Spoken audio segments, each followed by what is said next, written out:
የዛሬ ሳምንት ልባችን ቢሰራ ብዬ ነበር። ስለዚህ ምስጋና ይገባዋል። እግዚአብሔር ስሙ ይባረክ። የጀመርነውን ትምህርት እንቀጥላለን። ዛሬ የመጨረሻውን ክፍል እንማራለን። እግዚአብሔር ሆይ የሚመችህ ልብ ስጠኝ የሚል ነውና ባለፈው ከመጽሐፍ ቅዱስ ውስጥ ብዙ ልባቸው ለእግዚአብሔር የተመቸ ደግ ሰዎች አሉ። ግን ከነዛ ውስጥ ዮሴፍን መርጠን የዮሴፍ ልብ በእርግጥም ለእግዚአብሔር የተመቸው ልብ ነበር። በለቅሶ ጀምሮ በለቅሶ የጨረሰ በጣም የተመቸው ልብ ነውና ጸልየን እባክህ ጌታ ሆይ የዮሴፍን ልብ ስጠኝ፣ በዚህ ዘመን እንደ ዮሴፍ ልብ ይሁንልህ ልቤ ብለን ነው የተለያየ ነው።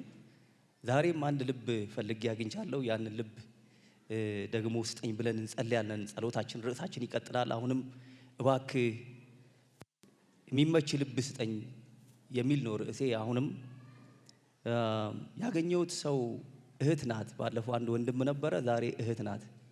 ጥሩ ልብ ያላት እህት አግኝቻለሁ ፈልጌ። ደግሞ ባለፈው ከብሉይ ኪዳን የተካፈልነው፣ ዛሬ ከአዲስ ኪዳን አንድ ክፍል ወስደን ጥቂት ቁጥሮችን አንብበን ወደ ትምህርታችን እንሄዳለን። ያገኘኋት እህት መግደላዊት ማርያም ትባላለች። የምናገኛት የዮሐንስ ወንጌል ምዕራፍ 20 ከቁጥር 1 እስከ 18 ነው የሚቀጥለው ክፍሉ። ግን እኔ እስከ ቁጥር 10 ያለውን ብቻ አነብና ጸልየን ሌላውን በኋላ በስብከት እንሸፍናለን። በጌታ በኢየሱስ ክርስቶስ ስም አነባለሁ። የዮሐንስ ወንጌል ምዕራፍ 20 ከቁጥር 1 እስከ 10 እንደዚህ ይላል። ከሳምንቱም በፊተኛው ቀን መግደላዊት ማርያም ገና ጨለማ ሳለ ማለዳ ወደ መቃብር መጣች። ድንጋይም ከመቃብሩ ተፈንቅሎ አየች። እየሮጠችም ወደ ስምዖን ጴጥሮስና ኢየሱስ ይወደው ወደ ነበረው ወደ ሌላው ደቀ መዝሙር ጌታን ከመቃብር ወስደውታል፣ ወዴትም እንዳኖሩት አላውቅም አለቻቸው። ስለዚህ ጴጥሮስና ሌላው ደቀ መዝሙር መጥተው ወደ መቃብሩ ሄዱ። ሁለቱም አብረው ሮጡ። ሌላው ደቀ መዝሙርም ከጴጥሮስ ይልቅ ፈጥኖ ወደፊት ሮጠና አስቀድሞ ከመቃብሩ ደረሰ። ዝቅም ብሎ ቢመለከት የተልባ እግሩን ልብስ ተቀምጦ አየ፣ ነገር ግን አልገባም። ስምዖን ጴጥሮስ ተከትሎት መጣ፣ ወደ መቃብሩም ገባ፣ የተልባ እግሩን ልብስ ተቀምጦ አየ። ደግሞም በራሱ የነበረውን ጨርቅ ለብቻው በአንድ ስፍራ ተጠምጥሞ እንደነበረ እንጂ ከተልባ እግሩ ልብስ ጋር ተቀምጦ እንዳልነበረ አየ። በዚያን ጊዜም አስቀድሞ ወደ መቃብር የመጣው ሌላው ደቀ መዝሙር ደግሞ ገባ፣ አየም፣ አመነም። ከሙታንም ይነሳ ዘንድ እንዲገባው የሚለውን የመጽሐፉን ቃል ገና አላወቁም ነበርና። ደቀ መዛሙርቱም ወደ ቤታቸው ደግሞ ሄዱ። ቁጥር 11 ማርያም ግን እያለቀሰች ከመቃብሩ በስተውጪ ቆማ ነበረች። እግዚአብሔር ቅዱስ ቃሉን እንዲባርክልን እንጸልይ። እጅግ የተፈራህና የተከበርክ እግዚአብሔር፣ እኛን የወደድከን ደግሞ በልጅ በኢየሱስ ክርስቶስ ደም የዋጀህን እዚህ ያስቀመጥከን እግዚአብሔር ስምህ የተባረከ ይሁን። አቤቱ እስትንፋሳችን በእጅ ነው፣ ነፍሳችን በእጅ ነው። የዘላለም አባት እግዚአብሔር ሆይ በእነዚህ 2 ሳምንታት ልትመጣ ባለበት በዚህ ዘመን እግዚአብሔር ሆይ ሊኖረን ስለሚገባው ልባችን ላንተ እንዴት መዘጋጀት፣ እንዴት አንተን መጠበቅ እንደሚገባ፣ ሙሽሪት ሙሽራውን እንደምትጠብቅ መንገዱ እንኳን ተዘግቶ ቢዘገይ ቤተሰብ ሁሉ እንደሚጨነቅ እንዲሁ ጌታ ሆይ በዓለም መጨረሻ ብዙ ጭንቀት አለ። አንተን እናፍቅሃለን። ስለዚህ ልባችንን ልታስተካክል ወደ እየተናገርከን ስላለ እጅግ አድርጌ አመሰግንሃለሁ። አሁንም እግዚአብሔር ሆይ እኛ ተዘጋጅተናል፣ እንደ ማርያም በእግሮች ስር ተቀምጠናል። እግዚአብሔር ሆይ በቅዱስ ቃል ፈጽመህ ተናገረን። በጌታ በኢየሱስ ክርስቶስም ማናቸውም አጋንንታዊና መናፍስታዊ ሥራ የታሰረ ይሁን። ምሕረትና ቸርነት ይክበበን። ስለ ሁሉ እናመሰግንሃለን። እኔንና ይህንን ጉባኤ በእጅ አሳልፌ እሰጣለሁ። ክብር ላንተ ይሁን፣ በጌታ በኢየሱስ ክርስቶስም አሜን አሜን። ቅድም እንደተናገርኩኝ ዛሬ የምንካፈለው ስለ መግደላዊት ማርያም ነው። ጌታ ሆይ የመግደላዊት ማርያምን ልብ ስጠኝ ብለን ነው ዛሬ የምንጸልየው። ስለዚህ የመግደላዊት ማርያም ልብ እንዴት እንደነበረ ደግሞ ከቅዱስ ቃሉ አብረን እናያለን።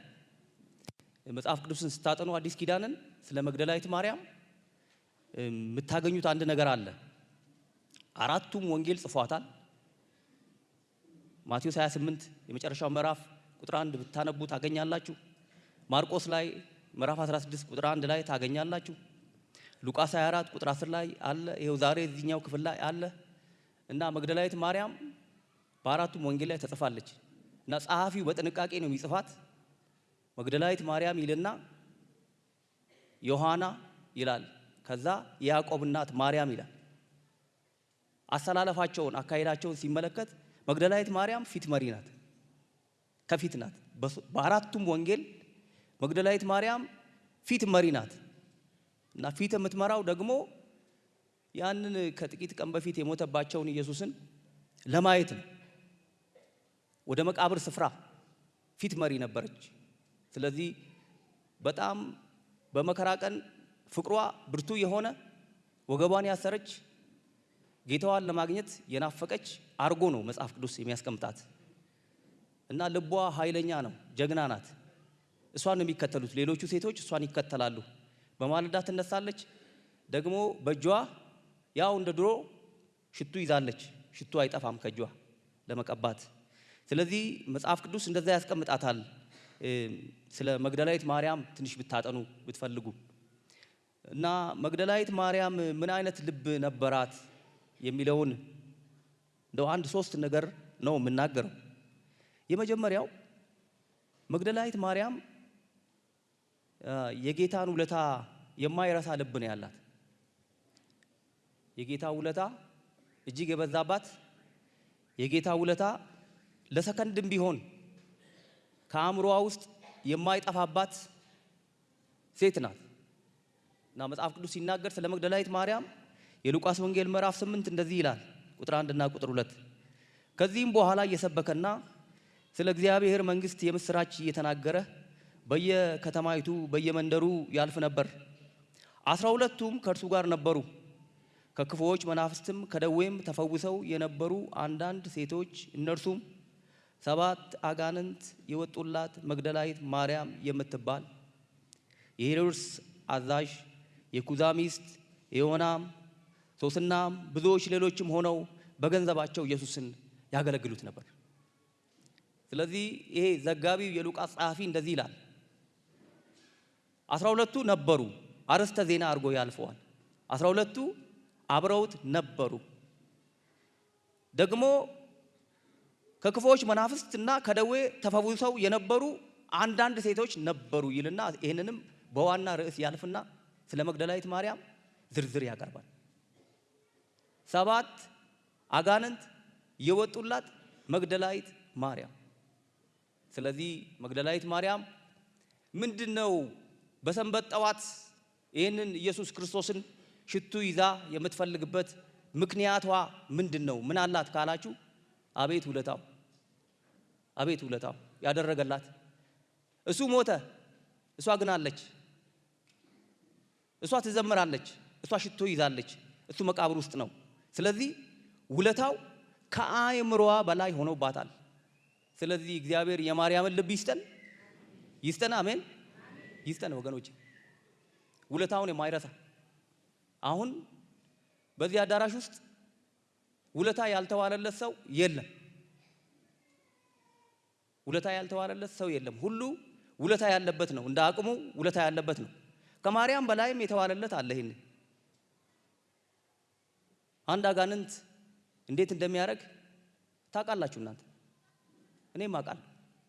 7 አጋንንት ምን አርጓት ይሆን? እንዴት አርጓት ይሆን? እንዴት ተጫውቶባት ይሆን? ከዛ የገላገላት ኢየሱስ ስሙ ይባረክ። ለዚህ ነው ፊት የምትመራው። እንደዚህ አይነት ልብ አላት። ምንድነው የሚመራት የሚያሮጣት? እሱ ነው መፈታቷ፣ ውለታው። የመጽሐፍ ቅዱስ አዋቂዎች ምዕራፍ 7 ላይ ያለችውን ሴትዮ ያ ግብዝ ፈሪሳዊ ምሳ ጋብዞት ኢየሱስን ከኮንፈረንስ መልስ ራሱን ለማስተዋወቅ ጠራው። ያልተጠራች የሆነች ሴትዮ ድንገት በዚህኛው በር ይሆን በዛኛው በር እየዘለለች ገብታ ያንን ግብዣ ረበሸችው። ያደረገችው ምንድነው? ሽቱ በእጇ ይዛለች፣ እግሩ ላይ ወደቀች። እና ያ ግብዝ ሰውዬ ምን አለ? እቺን ሴትዮ የማያቅ ነብይ ነው የጠራሁት አለ። ያቺ ሴትዮ ያቺ በከተማ የታወቀች ኃጢአተኛ እሷ መግደላዊት ማርያም ናት። እሷው ናት። አሁንም ሽቱ የያዘችው እሷው ናት። ይሄ ውለታ ይረሳል? ሌላ ልጨምርላችሁ። መጽሐፍ ቅዱስ ዮሐንስ ወንጌል ምዕራፍ 8 ላይ ከቁጥር 1 እስከ 11 ከተማው ሁሉ ሆ ብሎ አንዲት አመንዝራ ሴት በከተማው የታወቀች ኢየሱስንም ለመርታት ያን ቀን ሕጉንም ለማስመለስ ድንጋይ ይዘው ተዘጋጅተው ሁሉም ድንጋይ ይዘው ይዘዋት የመጧት ያቺ ሴት መግደላዊት ማርያም ናት። አሁን ይሄ ውለታ ይረሳል ወይ? እህቴ ሆይ ወንድሜ ሆይ በእነዚህ 2 ሳምንታት እንዴት ነው ኢየሱስ በልባችሁ ውስጥ? እና ይሄ የመጨረሻው ዘመን አንደኛው ምልክቱ መዳን የሚያስረሳ ብዙ ነገር ፖስት እናደርጋለን፣ ብዙ ነገር እንደነቃለን፣ በብዙ ነገር እንደነቃለን። የመጨረሻው ዘመን አንደኛው ችግሩ መዳናችን አላስደነቀንም። መዳናችን ቀሎብናል። መዳናችን ክብር ነው፣ ስሙ ይባረክ። መዳንን የሚያክል በሰማይና በምድር የለም። እንዳውም ዘመኑ ምን ያደርጋል? መዳንን ያቀላል። መዳናችንን የጌታ መሆናችንን መዘመራችን እንዲሁ ባይ ዲፎልት ይመስለናል። መስበካችን እንዲሁ እንወስደዋለን። ደግመን ስለቆምን በእግዚአብሔር ቤት ስለተገኘን። ነገር ግን መዳናችን ክቡር ነው። እግዚአብሔር ስሙ ይባረክ። መዳኗ ይደንቃታል። ከዛ አጋንንት መገላገሏ ይደንቃታል። ያው ድምጼ ጥሩ ባይሆንም ድሮ ኳየር ነበርኩ እና በነጋ በጠባ ከውስጤ ምስጋና ይፈልቃል። ያረክልኝ ተቆጥሮ ተዘርዝሮ መች ያልቃል። አንተነ እንጂ ክብሬ ለኔ ሌላ ክብር የለኝም። ከኃጢአታት በቀድሰ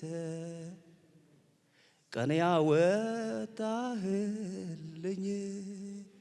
ሃሌሉያ ሃሌሉያ ሃሌሉያ።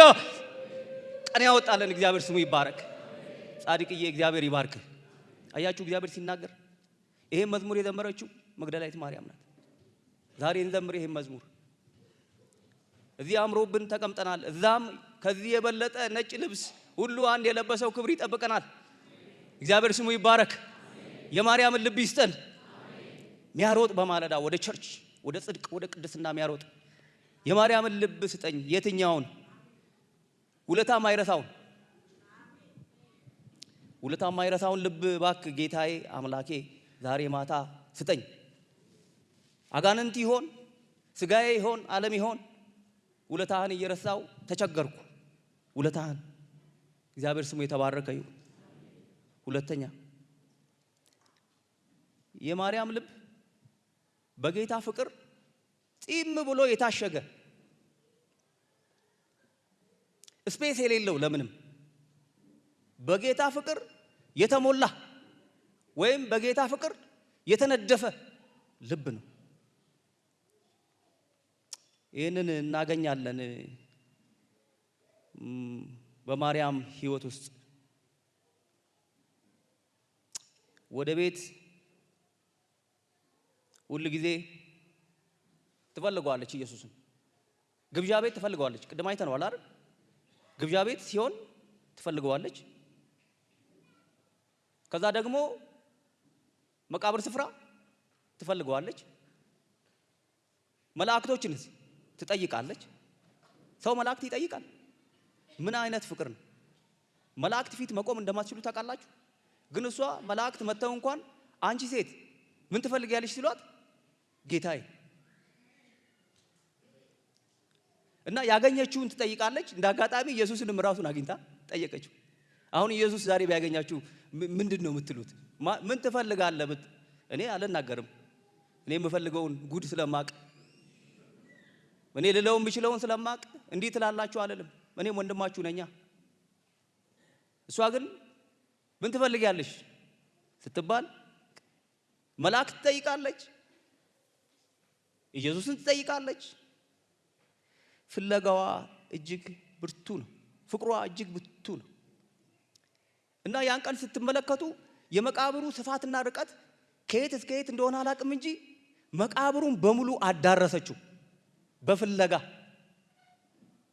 ምን ትፈልጊያለሽ ጌታዬ? ምን ትፈልጊያለሽ ጌታዬ? ወደዛ ትሮጣለች፣ ወደዚህ ትሮጣለች። ጠቅላላ አካለለችው። ምን ይሄን አደረገ? ልቧ ውስጥ የጌታ ፍቅር ሙሉ ነው። እግዚአብሔር ይመልስልን፣ የጌታን ፍቅር ይመልስልን። ያው በቀላል አማርኛ የምንወደውን ነው የምናረገው። በነገራችሁ ላይ በጣም የምንወደውን ነገር ነው የምናረገው። ኃጢአትም ከሆነ ማለት ነው። ጌታን ከወደዳችሁ ኃጢአት እንደማታረጉ ታውቃላችሁ። በብዙ ኃጢአት ውስጥ የምንዘፈቀው የጌታ ፍቅር ከልባችን ተጠርጎ ስለሄደ ነው። የጌታ ልብ የጌታ ፍቅር እንደ ማርያም ልባችሁን ቢሞላስ እረ ኃጢአት ጊዜ የለም፣ ጊዜ የለም። ስለዚህ የጌታ ፍቅር ልባችንን ይሙላው። የማርያም ልብ ምን አይነት ልብ ነበረ? የጌታ ፍቅር ሙሉ ለሙሉ የተቆጣጠረው ልብ ነበረ። እስቲ አንድ ቁጥር ላንብብላችሁ እንደው የፍቅሯን ልክ የሚገልጠውን የማርያምን የልቧን የሚናገረውን ቁጥር 15 ኢየሱስም አንቺ ሴት ስለምን ታለቅሻለሽ? ማንንስ ትፈልጊያለሽ? መላእክትም ጠይቀዋታል። ይሄንን ነው የጠየቋት። ጌታ ይሄን ነው የምፈልገው። ጌታን መፈለግ እግዚአብሔር ያድርግልን። እሱንና እሱን ብቻ፣ እሱንና እሱን ብቻ። እና ኢየሱስ አገኛት። ኢየሱስም አንቺ ሴት ስለምን ታለቅሻለሽ? ማንንስ ትፈልጊያለሽ? እርሷም የአትክልት ጠባቂ መስሏት ጌታ ሆይ አንተ ወስደኸው እንደሆነ ወዴት እንዳኖርከው ንገረኝ፣ እኔም ወስደዋለሁ። ከትላንትና ወዲያ ይሄ ሶስተኛው ቀን ነው። ከትላንትና ወዲያ የአርማትያሱ ዮሴፍና ያ ስምዖን ተጋግዘው የኢየሱስ ክርስቶስን ስጋ ከመስቀል ላይ አውርደው መቃብር ውስጥ አኖሩት። በሩቅ ቆመው ያዩ ነበረ። እነዚህ ሴቶች ተጋግዘው እዛ ውስጥ አስቀመጡት። ስጋ ውጪ አይደር ብለው። አንደኛው የምደነቅባቸው ሰዎች እነዚህ ናቸው። በመከራ ቀን የቆሙ ሁለት ወታደሮች፣ ሁለት ደቀ መዛሙርት ተገኙ። አሁን ግን ሽቶ ልትቀባ ብትመጣ ሬሳውን ተስፋ ብታደርግ ሬሳውንም ወሰዱባት። ስለዚህ ምን ልታረጊ ነው ስትባል ይዤው ልሄድ ነው አለች። ያው ሲሞት ሰው እንደሚከብድ ታውቃላችሁ። ይከብዳል። እኔም በሆነ እከብዳለሁ። ያው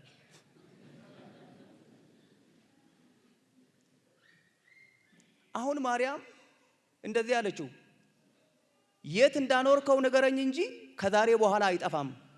ይዤው ቤት እሄዳለሁ። ኧረ ጌታ ሆይ እንደዚህ አይነት ልብ ስጠን።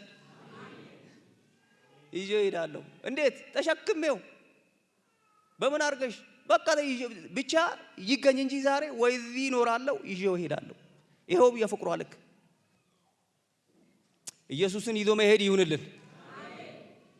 ካላገኘሁትም አልሄድም አልኖርም የሚል ልብ እግዚአብሔር ይስጠን። አሁን ጉባኤው አሁን ኢየሱስ ምን ልስጠው? ራስን ስጠው፣ ልብህን ስጠው። ማርያም ፈልጋ አግኝተዋለች። ኢየሱስ ከዚህ በኋላ አይሞትም፣ ሞቶ ተነስቷል። እግዚአብሔር ስሙ ይባረክ። የለም መቃብሩ ባዶ ነው። የለም ኢየሱስ ምን ላርግ ታዲያ? ይኸው ዳቆንያ ዛሬ ማስታወቂያ ተናግሯል። ፍቅርህን ስጥ፣ ገንዘብህን ስጥ። ማቴዎስ ምዕራፍ 25 ከቁጥር 38 እስከ 41 የሚናገረው እሱን ነው። ተርቤ ታስሬ ታምሜ አልጠየቃችሁኝም። ፍቅራችሁን ግለጡ።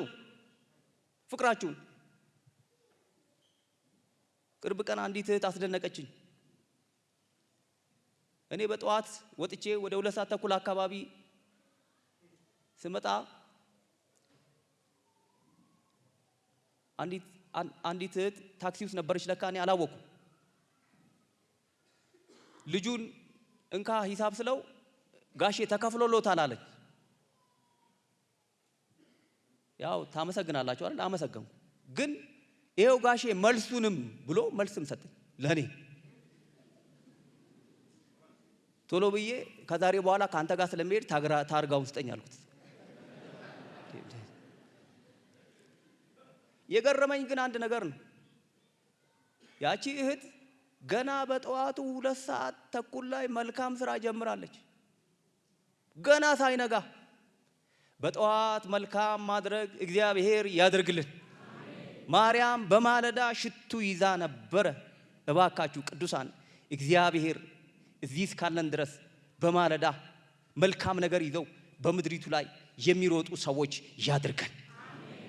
ያው አንዳንድ ችግርም እንዳለብን አውቃለሁ። ቅርብ ጊዜ ወንድሜ ዮናስ መለሰ ሲነግረኝ እኛ እኮ አለኝ 10 ኪሎ ቅቤ ገዝተን ሩብ ሲመረቅልን የሸጠውን ሰውዬ ሩቡን ነው የምናመሰግነው። 10 ኪሎ መግዛት ስለመቻላችን አናመሰግንም አለ።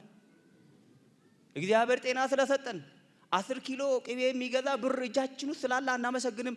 እቺ ብሎ በማንኪያ እንዲሁ ሲመርቁም እሷን እንደው እናሽጎደጉዳለን አለ። እባካችሁ እጃችን ላይ ስላለው እናመስግን እና እንስጥ። ይሄው ማርያም ዛሬ ትለናለች ኢየሱስን ሳታገኙ አትሂዱ፣ ፈልጉት። እግዚአብሔር ስሙ የተባረከ ይሁን። ቅድም ቃሉን ሳነብ አይታችሁ እንደሆነ ሄደች ወደ እነ ጴጥሮስ፣ ያው እነሱ ናቸው ዘመዶቿ። እየሮጠች ሄዳ ስንት ኪሎ ሜትር እንደሆነ አላቅም፣ ሄዳ ጌታን ወስደውታል። ይሄው ነው ጌታዬን ወስደውታል፣ ትቀመጣላችሁ እንዴ? ወዲያው ጴጥሮስ እና ዮሐንስ ተከተሏት። ያው ዮሐንስ በጣም ጨዋ ነው፣ የወደው የነበረው ደቀ መዝሙር እያለ ነው አይጽፍም። እና ሲሮጡ ማርያም ሄዳም ስትመለስ ወደ ኋላ ቀረች። ጴጥሮስ መጀመሪያ ሮጠ፣ ዮሐንስ ግን ቀደመው ይላል። የሩጫ ውድድር አደረጉ። ዮሐንስ ቀደመው፣ ሄደና አይቶ ተመለሰ። ጴጥሮስ ደረሰበት፣ እሱ ግን ውስጥ ገባ፣ አየ፣ ወጣ። ዮሐንስም መጣ፣ አየ፣ ወጣ። ከዛስ ቁጥር 10 ደቀ መዛሙርትም ወደ ቤታቸው ደግሞ ሄዱ። ቁጥር 11 ማርያም ግን እያለቀሰች ከመቃብሩ በስተ ውጭ ቆማ ነበር። ወንዶቹ ሄዱ። ወንድሞች ያቺ እህት ግን ቀረች። ጌታ ጋር የሚያስቀር እንደዚህ የሚያንገበግብ ፍቅር እግዚአብሔር ከሰማይ ልባችን ውስጥ ያስገባ። እንደዚህ የሚያረግ በመጨረሻው ዘመን ፍቅር ትቀዘቅዛለች። የእርስ በርሳችን ብቻ እንዳይመስላችሁ፣ ለመለኮት ለጌታ ያለን ፍቅር እየቀነሰ ይሄዳል። ወደ ሶስተኛው ሊድ የመግደላዊት ማርያም ልብ በማንኛውም ጊዜ የኢየሱስን ጌትነት የሚያውጅ ልብ። ግብዣ ላይ ነው፣ ኢየሱስ ጌታ ነው። እያገለገለ ነው፣ በገንዘቧ ታገለግለው ነበር። ሞቷል፣ አሁንም ጌታ ነው። ጠፍቷል፣ አሁንም ጌታ ነው። ሲያገለግል ጌታ ነው። ግብዣ ቁጭ ብሎ እንጀራ እየበላ እኮ ነው። እዛ ፈሪሳዊ ስምዖን ቤት ስትሄድ ግብዣ ተደርጎለት፣ ግብዣ ቦታ ኢየሱስ ማን ነው? ጌታ ነው። ጌታ ነው። ሲሞትስ ጌታ ነው። ተቀብሮስ ጌታ ነው። ግብዣ ቤት ቢቀመጥ ሽቶ ትቀባዋለች፣ ቢቀበርስ ሽቶ ትቀባዋለች። በቃ እሱ ጌታ ነው። ኢየሱስ ጌታ ይሁንልን። ላንብብላችሁ የእግዚአብሔርን ቃል ቁጥር 2 ላይ ጌታዬን ከመቃብር ወስደውታል፣ ወዴት እንዳኖሩት አናውቅም አለቻቸው። ጌታዬን ወስደውታል። ጠፍቶም ጌታ ነው፣ ግን ጌታ ነው። በማለዳም ልትቀባው መጣች። ቁጥር 13 እርሷም ጌታዬን ወስደውታል፣ ወዴት እንዳኖሩት አላውቅም አለቻቸው። 4ኛ ጊዜ ጌታዬ ሆይ አንተ ወስደው እንደሆነ ወዴት እንዳኖርከው ንገረኝ፣ እኔም ወስደዋለሁ። ጌታዬ ሁሉ ጊዜ ጌታ ጌታ ይሁንልን። አሁን ይሄ ጉባኤ አዳራሹ እንደዚህ ሰው ሞልቶ ደስ ይላል። ግን እርግጠኛ ነኝ በዓለም እያለን በተለያየ ነገር ውስጥ እናልፋለን። በድግስ ውስጥ፣ በመከራ ውስጥ፣ በዝማሬ ውስጥ፣ በለቅሶ ውስጥ፣ በማግኘት ውስጥ፣ በማጣት ውስጥ ይሄው ነው እምነታችንን የሚፈትነው እዚህ እስካለን ድረስ። ቅዱሳን በብዙ ነገር ውስጥ አልፈናል፣ በብዙ ነገር ውስጥም እናልፋለን። ግን እንደ ማርያም በማንኛውም ጊዜ ኢየሱስ ጌታ ነው ለእናንተ ቻሌንጅ ላርጋችሁ።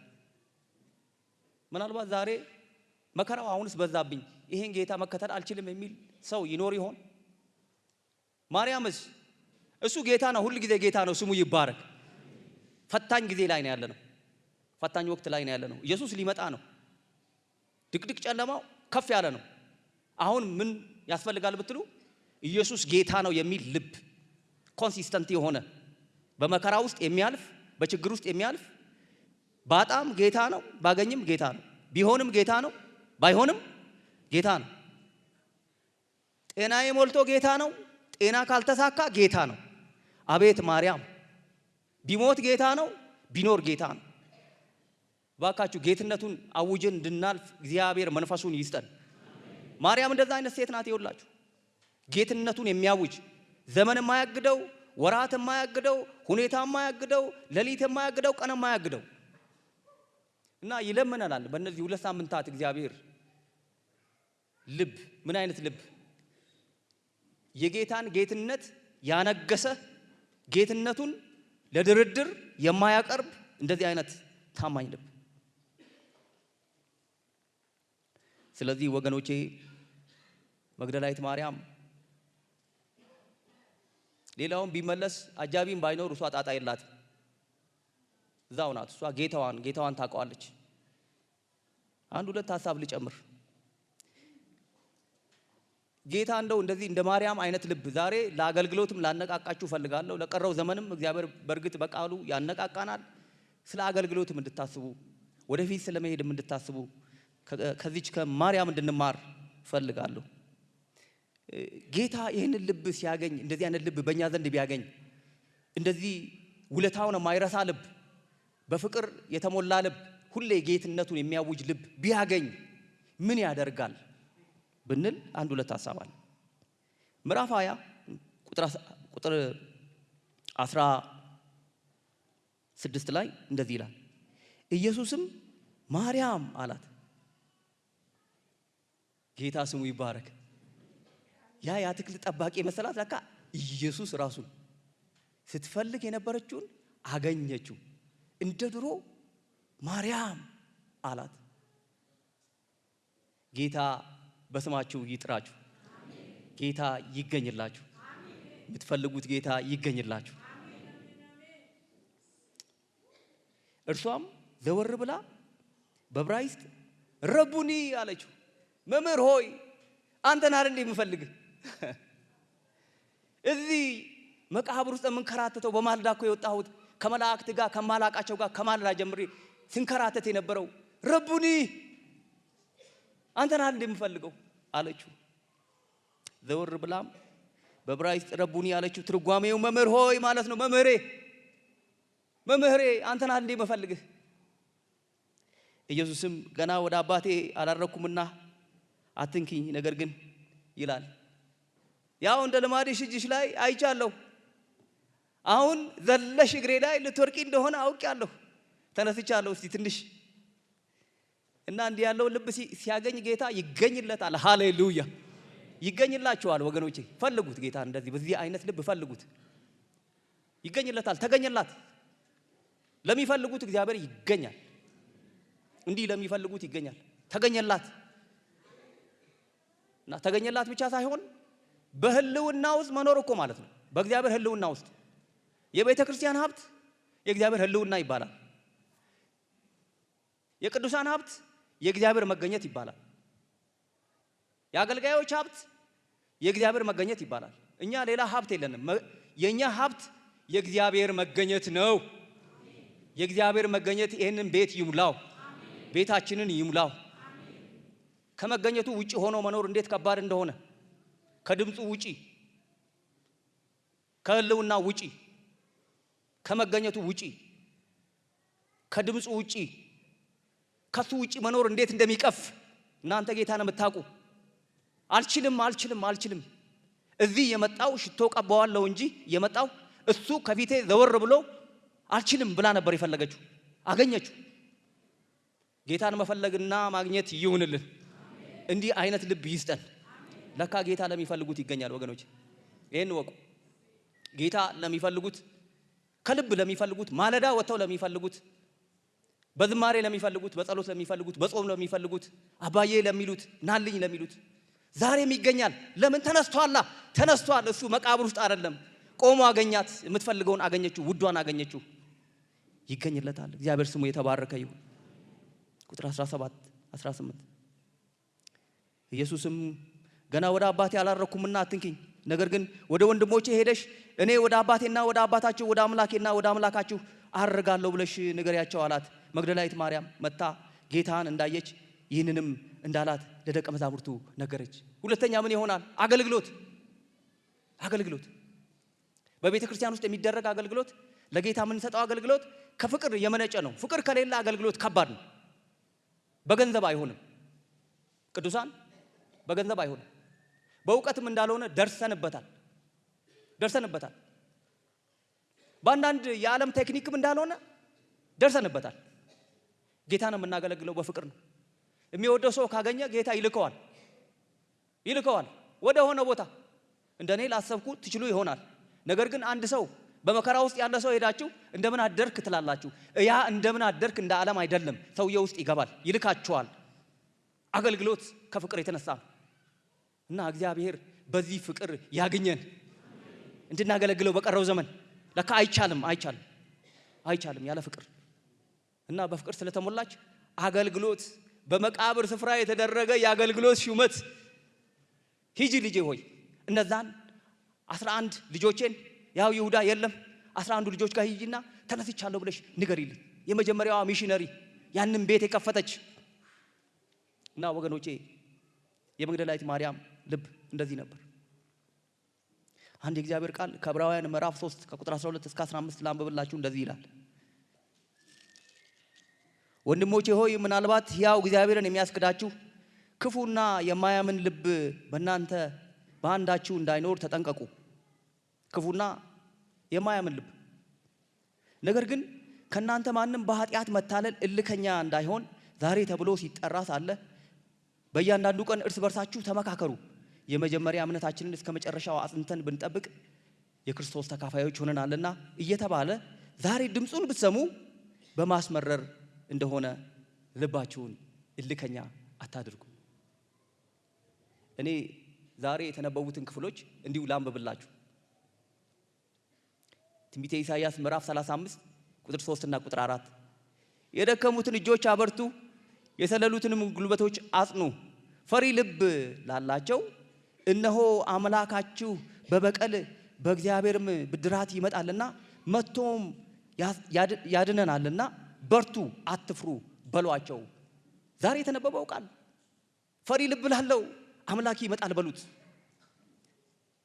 አንደኛ ጴጥሮስ ምዕራፍ 2 ቁጥር 19 ከእርሱም ይልቅ እጅግ የጸና የትንቢት ቃል አለን። ምን የሚለው?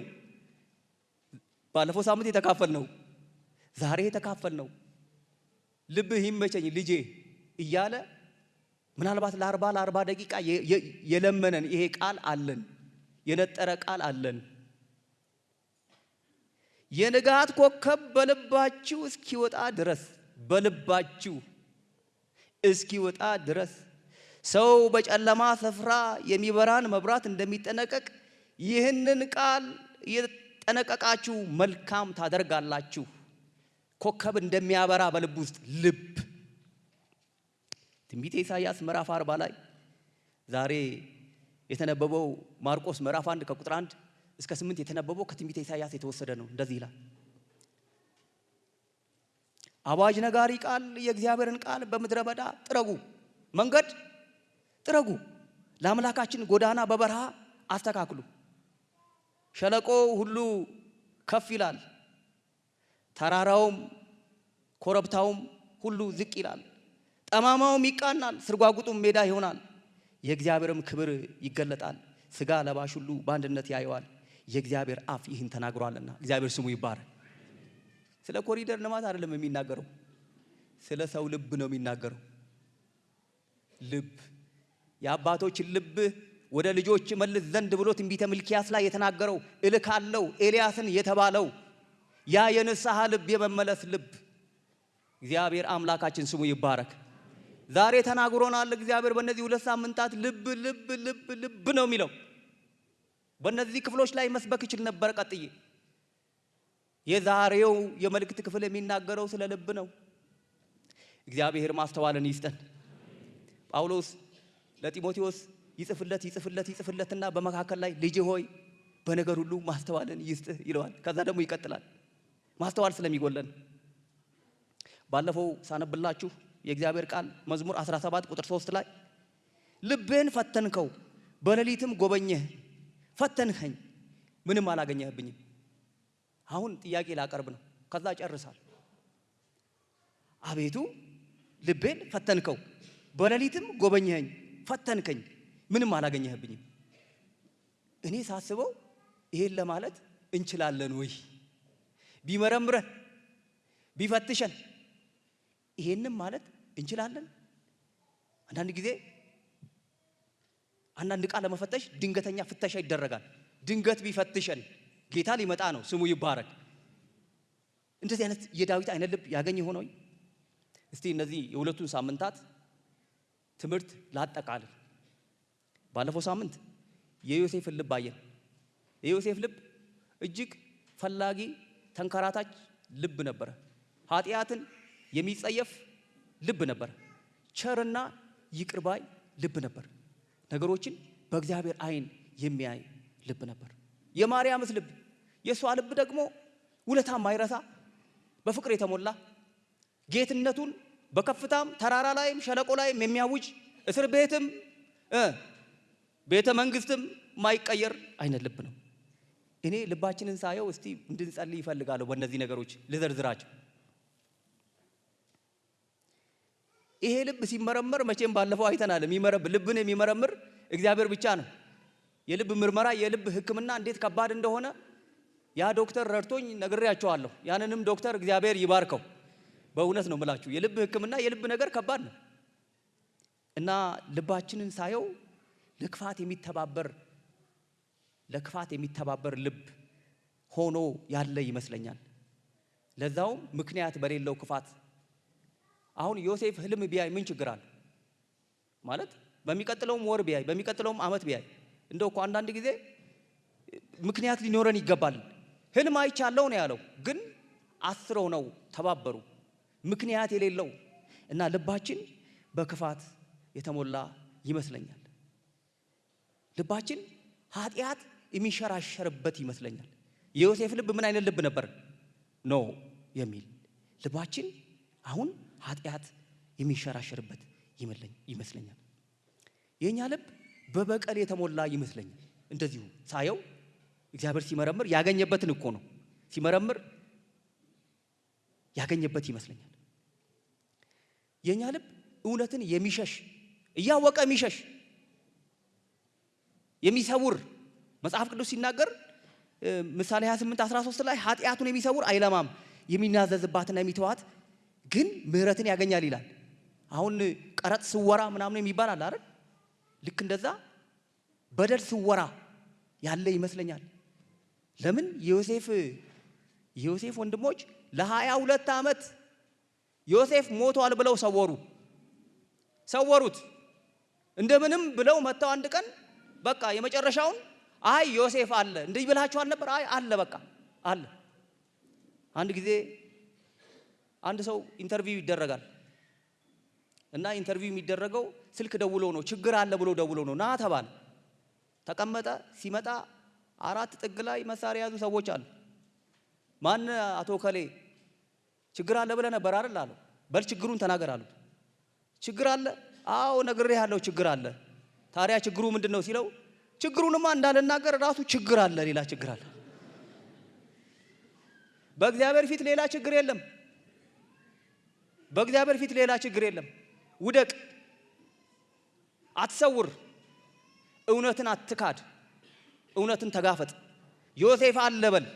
22 ዓመት ዮሴፍ ሞቷል ካልክ እንደምንም አቅምህን አሰባስበ ዮሴፍ አለ በል።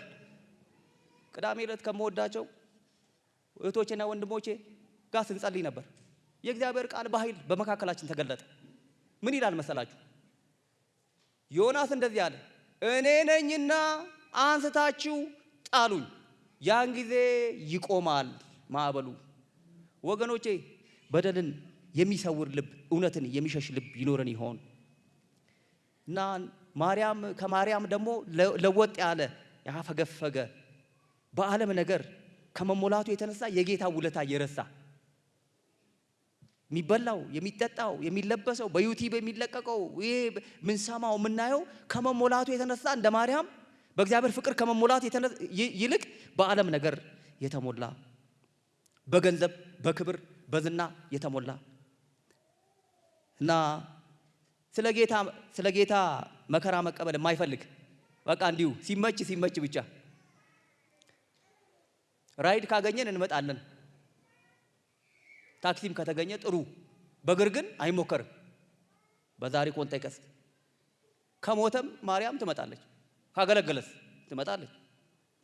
መከራ መቀበል የማይፈልግ መከራን እንትና ይቀበሉ የሚል ወገኖቼ እንዲህ አይነት ልብ ያለ ይመስለኛል። ቄስ በቃም ተስፋ አስቆረጥከን፣ መፍትሄው ታዲያ ምንድነው? የእግዚአብሔርን ቃል ነው ማነባው። አሁን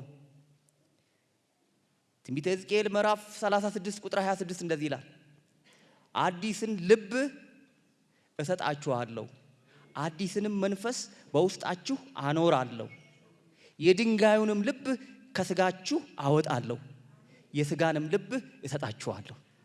አሜን። አዲስ ልብ እሰጣችኋለሁ፣ የድንጋይ ልብ አወጣለሁ፣ የስጋን ልብ እሰጣችኋለሁ። የልብ መርማሪም የልብ ንቅለ ተከላም ሐኪም እግዚአብሔር ብቻ ነው። ተስፋ አትቁረጡ። እግዚአብሔር የልብ ንቅለ ተከላ ያደርጋል። ስለዚህ ይሄ ቅድም የዘረዘርኩላችሁ ልብ ንቅለ ተከላ መደረግ አለበት አትሉ?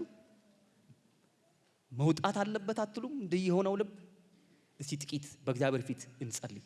በእነዚህ 2 ሳምንታት በተናገረን በቀረው መንገዳችን በቀረው ህይወታችን ጌታን እንዲረዳን ጥቂት ጊዜ እንድንጸልይ እፈልጋለሁ። ጌታ ሆይ የዮሴፍን ልብ ስጠኝ፣ ገሩን ልብ ስጠኝ፣ ፈላጊውን ልብ ስጠኝ፣ ኃጢአትን እምቢ የሚለውን ልብ ስጠኝ። ጌታ ሆይ እባክህ ይቅር የሚለውን ልብ ስጠኝ። እባክህ ጌታ ሆይ የማርያምን ልብ ስጠኝ፣ በፍቅር የተሞላውን ልብ ስጠኝ። የዘላለም አባት እግዚአብሔር ሆይ ይቅር ባዩን ጌትነትህን የሚያውጀውን ልብ ስጠኝ እንበል። ጥቂት ደቂቃ እንጸልያለን በእግዚአብሔር ፊት። ልባችንን ፈትሽ። ጌታ ሊመጣ ነው። ጌታ ስሙ ይባረክ። ጌታ